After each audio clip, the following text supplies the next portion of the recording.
रावत दाम्पत्याकडून माँ दुर्गेची पहिली आरती संपन्न। मूल प्रतिनिधी कुमुदिनी भोयर। श्री माँ दुर्गा मंदिर सेवा समिती मूलच्या वतीने संचलन होत असलेल्या येथील श्री माँ दुर्गा मंदिर येथे दरवर्षीप्रमाणे यावर्षीही शारदीय नवरात्री महोत्सव विविध कार्यक्रमाचे आयोजन करण्यात आले आहे।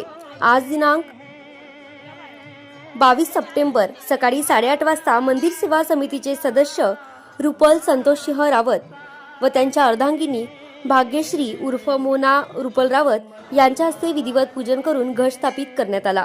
नवरात्रीच्या दरम्यान दररोज सकाळी आणि संध्याकाळी 7 वाजता श्री माँ दुर्गा देवीची आरती होईल। संध्याकाळी 8 वाजतापासून रात्री 10 वाजेपर्यंत गरबा आणि दांडिया नृत्याचे सादरीकरण होईल।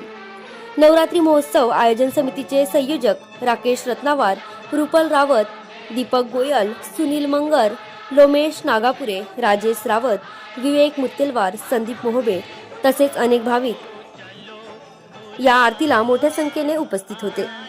असेच नवनवीन अपडेट जाणून घेण्यासाठी मूलदर्पण चॅनलला सबस्क्राइब करा। आया है माता ने बुलाया है, चलो बुलावा आया है, माता ने बुलाया है।